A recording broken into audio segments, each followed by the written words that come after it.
নমস্কার, কেমন আছো সবাই? স্নিগ্ধা অ্যান্ড মম ব্লগের আরও একটি নতুন ব্লগে তোমাদের স্বাগত জানাই। দেখো, আজকে এই সন্ধে থেকে আমি ব্লগটা শুরু করছি। অন্যান্য দিন তো তোমরা দেখো যে সকাল থেকেই আমি আমার ব্লগটা শুরু করি, কিন্তু আজকে সন্ধে থেকে করলাম। দেখো, আজকে সন্ধেবেলা কিন্তু আমাদের ঘরে একটা বিশেষ আয়োজন হয়েছে পিঠের। তোমাদের কার কার পিঠে খেতে ভালো লাগে বলো তো? আমার তো ভীষণ ভালো লাগে। আর এই কদিন হলো শীতটাও কিন্তু বেশ পড়েছে, মানে একদম যে ভীষণ গরম লাগছিল তার থেকে কিন্তু বেশ হালকা শীত লাগছে, আর সেটা তো ভীষণ ভালো লাগছে। আর পিঠের জন্য এরকম একটা ওয়েদার কিন্তু ভীষণ ভালো, তাই না? তাই দেখো, রাত্রের যেই পিঠের আয়োজন সেটা তোমাদের সাথে শেয়ার না করে কিন্তু আমি থাকতেই পারলাম না। দেখো, আমি পিঠে বানাতে বসেছি, আর এখন তরকারির পুর দিয়ে পিঠে বানানো হচ্ছে। আমার কিন্তু এমনি মিষ্টি পুরের থেকে তরকারির পুরটা কিন্তু ভীষণ ভালো লাগে। তো রাত্রে পিঠে বানিয়ে কিন্তু আমার একদমই খাওয়া হয়নি। আমি দুটো একটা খেয়েই ঘুমিয়ে গিয়েছিলাম, কারণ কালকে ভীষণ ঘুম পেয়েছিল আমাকে। তো দেখো, এখন হচ্ছে সকালবেলা, আর এখন বাজে ওই 7টা মতো। আজকে উঠতেও একটু লেট হয়েছে। তো অন্যান্য দিন একটু তাড়াতাড়ি উঠি, কারণ আমার মেয়েকে ব্রাশ করানো, খাওয়ানো, এই সব কিছুই আমাকে করতে হয়। কিন্তু আজকে ইচ্ছে করে একটু লেট করে উঠলাম, কারণ মেয়ে কালকে শ্বশুর বাড়িতে গিয়েছিল, ওখানেই থেকে গেছে। যেহেতু ওর কাজগুলো আজকে আমাকে করতে হবে না, সেজন্য আজকে ইচ্ছে করেই একটু দেরি করে উঠলাম। তারপর দেখো, ব্রাশ করে চলে এসেছি এই বাদামগুলো খাবো বলে। এই বাদামগুলো আমি কালকে রাত্রেই ভিজিয়ে রেখেছিলাম। আর এই যে দেখছো, এই কিশমিশের পাউচটা, এটা কিন্তু আমি অনলাইন থেকে অর্ডার করেছিলাম। চাইলে তোমরাও কিন্তু এটা অনলাইনে অর্ডার করতে পারো। এটা কিন্তু বেশ ভালো, মানে আমাদের দোকানের যে গুণগত মান তার থেকে কিন্তু আমার বেশ পছন্দ হয়েছে। তো দেখো, এবার ড্রাই ফ্রুটসগুলো খেয়ে নিচ্ছি।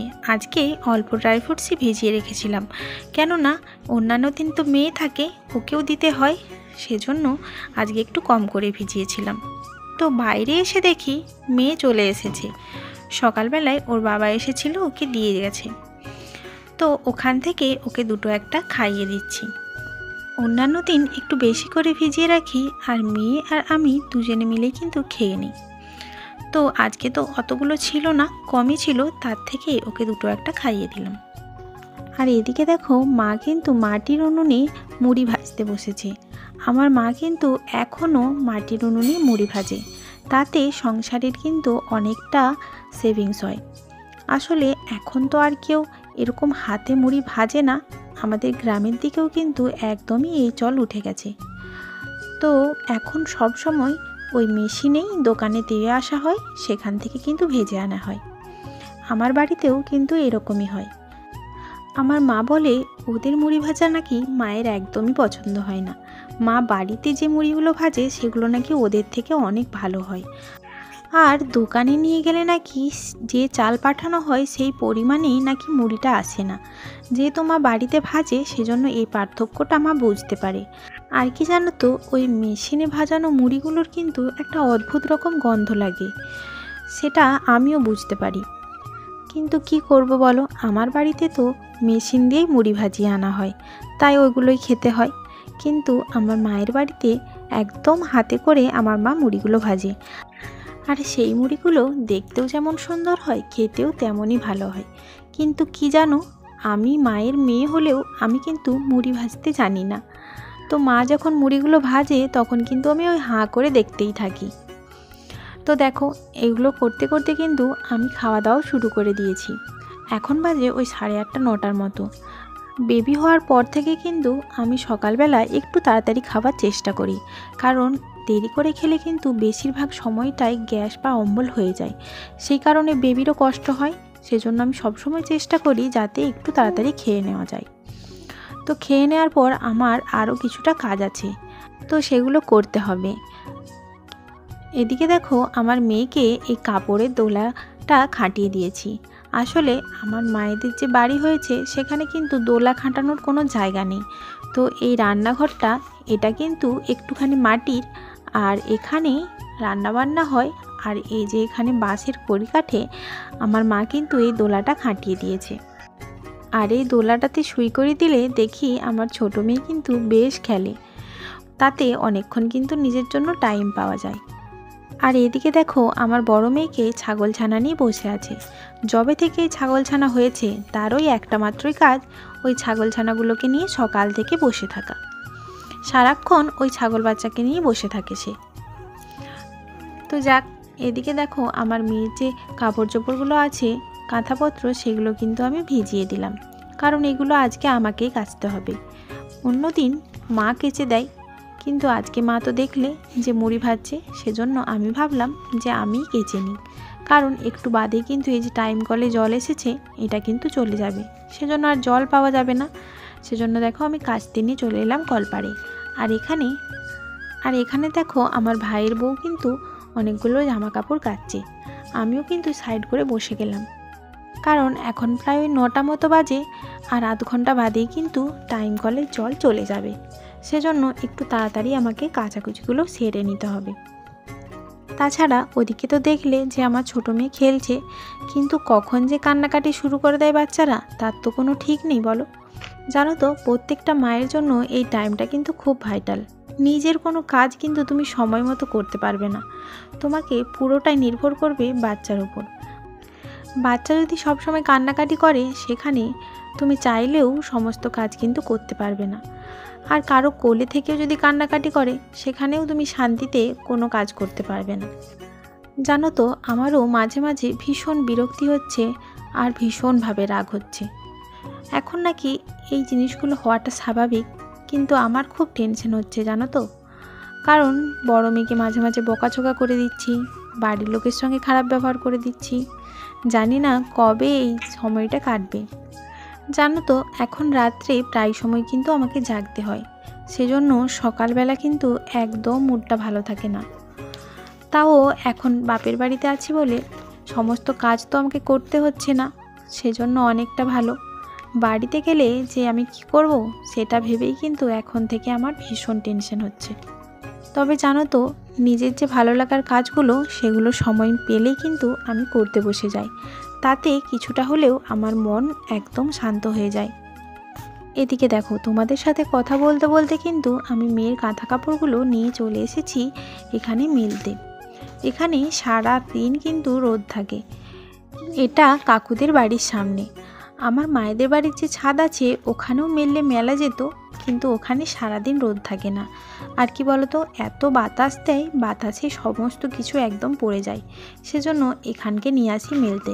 এখানে অনেকটা আড়াল আছে আর সারাদিন রোদটাও থাকে।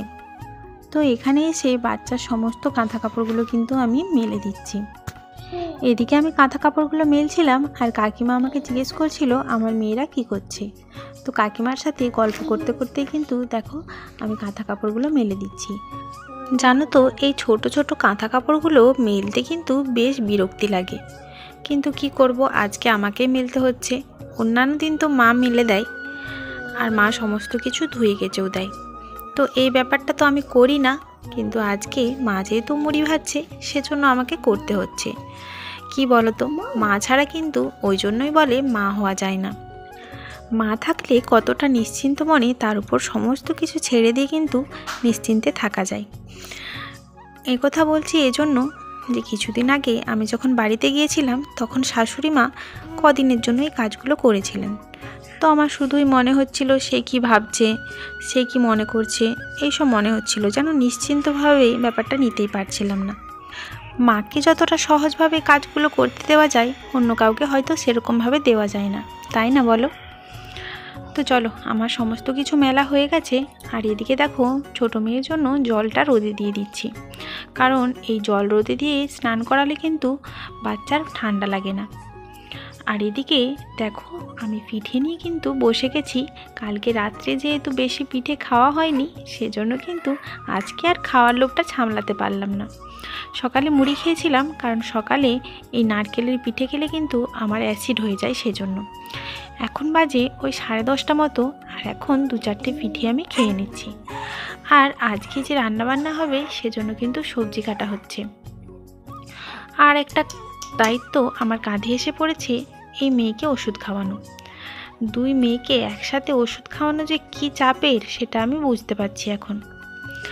তো দেখো, ওদিকে ওষুধ খাইয়ে দিয়ে আমি কিন্তু চলে এসেছি বিছানাটা একটু গোছগাছ করে নিতে। কারণ সকালবেলা এই একটা কাজ আমি যদি ঠিকঠাক মতো না করি, আমার শুধুই মনে হতে থাকে যেন আমি কিছুই করিনি। আজকে যদিও অনেকটাই লেট হয়ে গেল, তাও কিন্তু আমি এসে দেখো বিছানাটা ভালোভাবে গোছ করে নিচ্ছি। আর ওই যে সবুজ রঙের বাস্কেটটা দেখছো, ওই বাস্কেটে কিন্তু আমার ছোটো মেয়ের সমস্ত কাঁথা কাপড় জামা যা কিছু কিন্তু ওর প্রয়োজন হয় সেগুলো কিন্তু আমি ওতে রাখি। এতে কিন্তু আমার বেশ সুবিধে হয়, সমস্ত কিছু আমার হাতের কাছে যখন যা প্রয়োজন সেগুলো আমি পেয়ে যাই। এদিকে দেখো জলটাও কিন্তু বেশ তাড়াতাড়ি গরম হয়ে গিয়েছিল, কারণ আজকে রোদটা কিন্তু বেশ চড়া বেরিয়েছে। তাই ভাবলাম যে সকাল সকালই মেয়েকে একটু স্নান করিয়ে দিই, কারণ সকাল সকাল তাড়াতাড়ি স্নান করিয়ে দিলে চুলটা কিন্তু অনেকটা তাড়াতাড়ি শুকিয়ে যায়, আর সেজন্য ঠান্ডা লাগার ভয়টাও কিন্তু থাকে না। দেখো আমার ছোট্ট পুচুকে কিন্তু স্নান করিয়ে নিয়েছি। জানো তো, আমার বড় মেয়ে যখন হয় তখন কিন্তু আমি বাচ্চাদেরকে একদমই স্নান করাতে পারতাম না। তখন মা কীভাবে স্নান করাতো আমি শুধু চেয়ে চেয়ে দেখতাম। এখন কিন্তু আমি বেশ ভালোই স্নান করাতে পেরে গিয়েছি। একদম একটা ছোট্ট পুতুলের মতো ওকে স্নান করিয়ে দিয়ে দেখো ওর মাথাটা আমি আঁচড়ে দিচ্ছি। জানো তো, ছোট বাচ্চা থাকলে যেমন অসুবিধাও আছে, তেমন কিন্তু একটা ভীষণ ভালো লাগাও থাকে। এই যে একদম পুতুলের মতো ওদিকে স্নান করাচ্ছি, সাজাচ্ছি, এগুলো কি আর কখনো পাওয়া যাবে বলো? যখন আমি ভীষণ বিরক্ত হই বা আমার মন খারাপ হয় তখন কিন্তু আমি এগুলোই ভাবি, তাতে কিন্তু একটু হলেও আমার কিন্তু কষ্টটা কমে যায়। তারপর দেখো মেয়েকে স্নান করে দিয়ে ওকে খাইয়ে ঘুম পাড়িয়ে দিয়েছিলাম। আর এদিকে আমার বড় মেয়েকেও স্নান টান করিয়ে নিজেও স্নান করে নিয়েছিলাম, আর তারপর ওকে কিন্তু খাওয়াতে বসে গিয়েছি। আর এখন বাজে ওই 1:30 মতো। ও তো নিজে হাতে খেতে পারে না, এটা কিন্তু আমার বেশ অসুবিধের, কারণ বাড়িতে গেলে এত কাজের মাঝে দুটো বাচ্চাকে খাওয়ানো স্নান করানো কি করে যে করবো সেটা জানি না। যদিও শাশুড়ি মা আছেন, হয়তো কিছুটা হেল্প করবেন, কিন্তু এখনকার যুগে কারো ওপর পুরোটা ভরসা করা যায় না, তাই না বলো? এদিকে আমি খাইয়ে দিচ্ছিলাম আর মেয়ে শুধুই করছিল ও নিজে হাতে খাবে। যখন ওকে নিজে হাতে খেতে বলি তখন কিন্তু ও খায় না, আর যখন আমি খাইয়ে দিই তখনই ওর বায়না হয় ও নিজে হাতে খাবে। কিন্তু নিজে হাতেও একদমই ভালো খেতে পারে না, সমস্ত কিছু ছড়ায় আর এইটুকু করে খেয়ে নিয়ে উঠে পড়ে। সেজন্য আমি চেষ্টা করি ওকে খাইয়ে দেওয়ার, যাতে ওর পেটটা একটু ভরে যায়। কিন্তু আমার মা কি বলে জানো তো, ও যেভাবে যতটা খায় ততটাই ওকে যেন আমি খেতে দিই। কিন্তু কি করব বলো, মায়ের এই মন, পেট না ভরলে আমার নিজেরই যেন খেতে ইচ্ছে করে না। দেখো ওকে খাইয়ে দিয়ে আমিও কিন্তু খাওয়া দাওয়া সেরে একদম ঘুমিয়ে পড়েছিলাম। আর এখন বাজে সন্ধ্যে 7টা। আর এখন দেখো আমাদের বাড়িতে মাংস রান্না হবে, সেজন্য কিন্তু হাঁস মারা হয়েছে। আচ্ছা, তোমরা কি কেউ হাঁস খেতে পছন্দ করো? আমার কিন্তু হাঁস মাংস ভীষণ পছন্দের, আর বাচ্চারাও কিন্তু হাঁস মাংস খেতে ভীষণ ভালোবাসে। সেজন্য দেখো ওরা যেই দেখেছে যে হাঁসের পেট থেকে এতগুলো ডিম বেরিয়েছে, ওদের তো আর খুশির সীমা নেই। হাঁসটার পেটে আসলে ডিম ছিল, আর সেই হাঁসটাকেই মারা হয়েছে। আর দেখো এই যে সাদা ডিমটা দেখতে পাচ্ছ, এটা কিন্তু ও কালকেই দিত, কিন্তু কি আর করা যাবে বলো, ও বেচারিকেই মারা হয়ে গেছে। তো এদিকে দেখো আমার ভাইপো আর আমার মেয়ে ওই ডিমগুলো দেখে কিন্তু ভীষণ খুশি। ওদের কিন্তু আর মাংসে তেমন আগ্রহ নেই, শুধু ওই ডিমগুলোকে ভেজে দেওয়ার জন্য বলছিল। তো ওদের এই আনন্দ দেখে আমরাও কিন্তু খুব খুশি, খুব সবাই আনন্দ করছিলাম, হাসছিলাম, ওদেরকে বলছিলাম যে ওইগুলো আর দেওয়া যাবে না। আর এইদিকে আমার দাদু হঠাৎ করে পুকুরে জাল খেয়ে এই মাছটাও কিন্তু পেয়েছিল। এটা কি মাছ জানি না, তবে মাছটা কিন্তু অনেকটাই বড় ছিল, সেজন্য কিন্তু সবাই খুব খুশি হয়েছিলাম। তো এমন একটা আনন্দের মুহূর্ত কাটাচ্ছিলাম, তখনও কিন্তু জানতাম না যে কি বিপদ একটু পরেই আসতে চলেছে। এদিকে দেখো রসুন আদা বাটা হচ্ছিল, আর আমি কিন্তু উনুন শালেই দাঁড়িয়ে দাঁড়িয়ে ভিডিও করছিলাম। তো এবার বলি যে একটু পরেই কি বিপদ হয়েছিল। এখানে তো দেখতে পাচ্ছ যে আমার ভাইপো ওর দাদুর সাথে দাঁড়িয়ে খুব মজা করছে, আর এদিকে আমার মেয়েও কিন্তু দাঁড়িয়েছিল।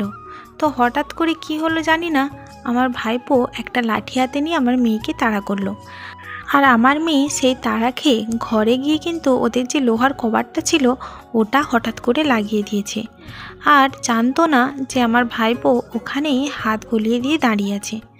তো ওর হাতটা একদম কিন্তু কেটে রক্ত বের হচ্ছিল। তো এই সময়টাতেও কিন্তু আমরা জানতাম না যে এরকম কিছু ঘটে যাবে। আমি তখন রান্নাশালে ছিলাম না। এই যে মা দেখছো ডিম ভাজছে, মা আমাকে বলল যে আর একটু তেল লাগবে ডিমটাতে দেওয়ার জন্য। তো আমি তেলটা আনতে চলে গিয়েছিলাম, আর তার মধ্যেই এরকম একটা বিপদ কিন্তু ঘটে গিয়েছিল। তো সেই সময়ের এত হুলস্থুল কাণ্ডতে আর ক্যামেরা করা হয়নি। তো দেখো ও ডাক্তারখানা থেকে ব্যান্ডেজ করে এনেছে, আর ওর মা বলছিল ও নাকি একদমই কাঁদেনি। তো ওর নখের অনেকটা অংশই কিন্তু উঠে গেছে। তো আমাদের বড়দের থেকে কিন্তু আমাদের ছোটরা অনেক সাহসী হয়, তাই না বলো?